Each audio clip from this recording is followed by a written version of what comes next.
ప్రస్తుతం మనతో పాటు ప్రముఖ జ్యోతిష సంఖ్యా శాస్త్రవేత్త రెహమాన్ గారు ఉన్నారు. వారిని అడిగి మన సందేహాలను తెలుసుకుందాం. గురువుగారు, మరి 8, 17, 26 తేదీల్లో పెళ్లి చేసుకున్న వారికి ఎలా ఉంటుంది? 8 అంటే శని. ఓకే. 17 1 + 7 8 26 2 + 6 8. 8. 8 17 26 తారీఖుల్లో పెళ్ళైనా డేటు మంత్ ఇయర్ అన్ని కలిపితే 8 17 26 వచ్చిన ఇవన్నీ శనికి సంబంధించిన నంబర్లు. ఓకే. మా అబ్బాయి మద్రాసులో జాబ్ చేసేవాడు, నెలకు 2 లక్షల జీతం. అదేందోనండి పెళ్ళైన కాంచి నేను జాబ్కి వెళ్ళాలంటున్నాడు. 8 శని ఎఫెక్ట్. పెళ్ళి అవ్వగానే ఇట్లా నేను జాబ్కి వెళ్ళను, నేను వ్యాపారం చేసుకుంటాను అడ్డం తిరుగుతారు కొంతమంది. ఏమండి మా వ్యాపారం చాలా చక్కగా ఉండేదండి, అదేందో కానీ ఆ అమ్మాయి వచ్చిన వేళ విశేషం, మాకు వ్యాపారం లేదు. ఆ అమ్మాయి వచ్చిన వేళ విశేషం కాదండి, ఆ అమ్మాయి వచ్చిన వేళ విశేషం చాలా బాగుంది. ఆ అమ్మాయి పుట్టినప్పుడు తల్లిదండ్రులకి చాలా బాగా కలిసి వచ్చింది. అలా మంచి పిల్ల కాబట్టే వాళ్ళ కుటుంబం బాగుంది కాబట్టే మీరు పెళ్లి చేసుకున్నారు. మీకు కావాల్సినటువంటి అన్ని కానుకలన్నీ వాళ్ళు ఇచ్చి చక్కగా పెళ్లి చేశారంటే వాళ్ళు మంచి పొజిషన్ లో ఉన్నారు. అమ్మాయి యొక్క జీవితం పేరు బలం అన్ని కూడా బాగానే ఉన్నాయి. మీరు ఊరిని అపోహపడొద్దు ఏదో ఒకళ్ళ మీద తోసేద్దాం కదా అని. 8 17 26 తారీఖుల్లో పెళ్లిళ్ళు అయితే వాళ్ళ ఇంట్లో వ్యాపారాలు దెబ్బతింటాయి, ఉద్యోగాలు దెబ్బతింటాయి, ఫ్యామిలీస్ విడిపోతారు. పెళ్లికి ముందు వరకు బాగున్నా అక్కడి నుంచి ఫ్యామిలీస్ విడిపోతారు, డైవర్స్, కోర్టు కేసులు, నాన్ సెన్స్ అంతా కూడా 8 17 26 తారీఖుల్లో పెళ్లిళ్ళు అయితే అవుతుంది. అన్ని కలిపినా కానీ అలా అవుతుంది. కాబట్టి నేను అనేది ఒకవేళ పెళ్ళైనాక మీకు అందరికీ మీ సాంప్రదాయంలో మీకు ఉందమ్మా పెళ్ళి, ఆ అమ్మాయి వచ్చిన వేళ విశేషం, ఈ అమ్మాయి వచ్చిన వేళ విశేషం అనుకుంటూ ఉంటారు. ఒకవేళ గనక మీకు మ్యారేజ్ అయినాక మీ అబ్బాయి జాబ్ చేయనో బిజినెస్ చేయనో ఇలా నేనేదో అని డిస్టర్బ్ అవుతున్నా, మీ వ్యాపారాలు ఏమన్నా ఇబ్బంది పడుతూ ఇలా జరుగుతున్నా, ఏ ప్రాబ్లం ఉన్నా కానీ నేను అనేది ప్రాబ్లంకి సొల్యూషన్ ఎత్తుక్కోవాలి కానీ డైవర్సే ఫైనల్ సొల్యూషన్ కాదు. అప్పుడు నాలాంటి వాడిని కలిస్తే మీరు ఇప్పుడు అడగాలి, ఆల్రెడీ పెళ్ళి అయిపోతే నిన్ను కలిస్తే ఏం చేస్తావయ్యా అని. ఎస్, చేసి పెడతా. అందుకనే శ్రీశైలం, తిరుపతి లేదంటే ఇంకొకటి మహాపుణ్యక్షేత్రాలు తయారైంది ఊరికినే కాదు. ఈ కుటుంబ సమస్యలు ఏమన్నా వస్తే వాటికి సొల్యూషన్ కోసమే.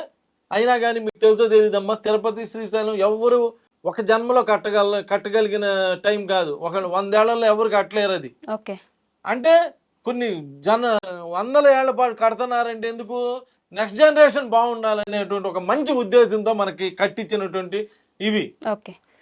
ఇలా ఎవరికైనా 8 17 26 తారీఖుల్లో ప్రాబ్లం ఉంటే, మ్యారేజ్ అయ్యి డిస్టర్బ్ అయితే నన్ను కలిస్తే ఏం చేస్తామంటే వాళ్ళ డేట్ ఆఫ్ బర్త్కి తగ్గట్టుగా వాళ్ళకి పునర్వివాహం చేస్తాము మహాపుణ్యక్షేత్రాల్లో. ఆల్రెడీ పెళ్ళైన వాళ్ళకే వాళ్ళకి మళ్ళీ పునర్వివాహం చేస్తాం. అది కూడా ఎక్కడ చేస్తాము, లీలా కళ్యాణం, అమ్మవారి కళ్యాణం. అట్లా తిరుపతిలో కళ్యాణం అంటే చాలా గొప్ప కదా. అలాంటి కలియుగ దైవం దగ్గర లేదంటే ఇంకో చోట అలా మంచి మహాపుణ్యక్షేత్రాల్లో వెళ్ళి మళ్ళీ ఆ కళ్యాణంలో పాల్గొంటే ఆ దోషం పోతుంది. జ్వరం వస్తే హాస్పిటల్కి వెళ్తే జ్వరం తగ్గుతుంది కదా. మరి ఇవన్నీ ఎందుకు ఉన్నాయి, ఈ మహాపుణ్యక్షేత్రాలు ఎందుకు ఉన్నాయి, ప్రాబ్లం సాల్వ్ చేయడానికే కదా. అప్పుడు మనం ఏం చేస్తామంటే కొత్త డేట్ తోటి అక్కడ వెళ్ళి పునర్వివాహం చేసుకుంటే అక్కడి నుంచి వాళ్ళ లైఫ్ చాలా ఎక్సలెంట్గా ఉంటుంది.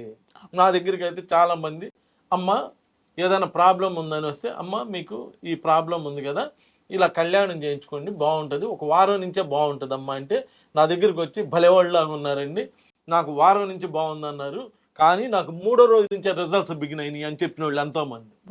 ట్రాన్స్ఫర్ అవ్వక, ఇప్పుడు భర్త ఒక చోట భార్య ఒక చోట ట్రాన్స్ఫర్ అవ్వకుండా ఇబ్బంది పడుతుంటారు.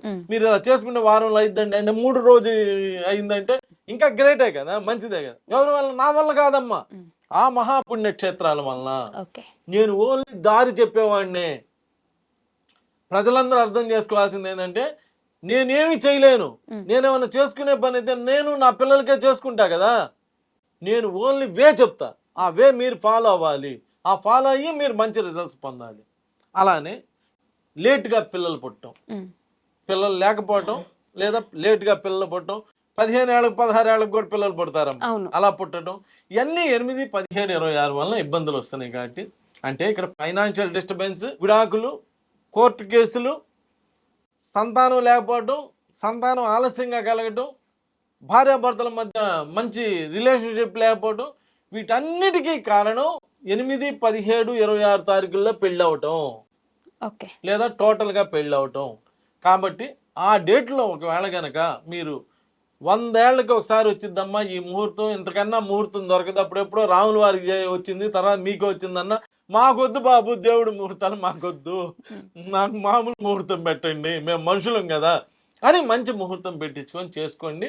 ఒకవేళ అలా పెళ్ళైనా కూడా డిస్టర్బెన్సెస్ వచ్చిన వాళ్ళు ఎవరైనా ఉంటే నన్ను కలవండి అమ్మా, మంచి రిజల్ట్స్ ఇస్తాను. ఒక అద్భుతమైన రిజల్ట్స్. ఒక తండ్రిలాగా ఒకటే గుర్తుంచుకోండి, నన్ను కలిసే ముందు నేను నా తండ్రి దగ్గరికి వెళ్తున్నాను, కనీసం నా తండ్రి ఏం చేసినా చేయకపోయినా ఒక జాకెట్ ముక్క అయినా పెడతాడు, లేదా పసుపు కుంకుమలైనా పెడతాడు, నా తండ్రి నాకు అన్యాయం చేయడు అనేటువంటి ఒక మంచి భావంతో నా దగ్గర రండి. మీకు ఎంతో కొంత మాత్రం రిజల్ట్స్ అయితే చూపిస్తానమ్మా. అలా చూపించకపోతే ఎన్ని రోజులు నేను నడవలేను. 25 ఏళ్ళ నుంచి చెప్తున్నాను, 25 ఏళ్ళ నుంచి ఇన్ని ప్రోగ్రామ్స్ చేస్తున్నానంటే అసలు జనం ఎలా యాక్సెప్ట్ చేస్తారమ్మా? రిజల్ట్స్ లేకపోతే చేయరు కదా. సో జనం అలా ఎంకరేజ్ చేస్తున్నారు కాబట్టి నాకు వారు ఇచ్చినటువంటి ధైర్యంతో నేను ఇన్ని ప్రోగ్రామ్స్ చేస్తూ ఇలా చేస్తున్నాను. ఒక అద్భుతమైన రిజల్ట్స్ ఇస్తాను. దయచేసి ఒక్కసారి నన్ను కలిసి చూడండి. నమస్కారం. తవ్వుతున్న శివలింగం సరే దాన్ని అట్లా కప్పేసేయండి, చూపించదండి. Krishna is there. మూర్తి పూజ కాదు, సాక్షాత్ బ్రజేంద్ర నందన భగవాన్ ఉన్నారు మూర్తిలో. ఏమీ ఆశించకుండా ఆరాధించే వాళ్ళు కూడా ఉన్నారా ప్రభుజీ? నిజమైన భక్తి అంటే మనకు తెలియదు కాబట్టి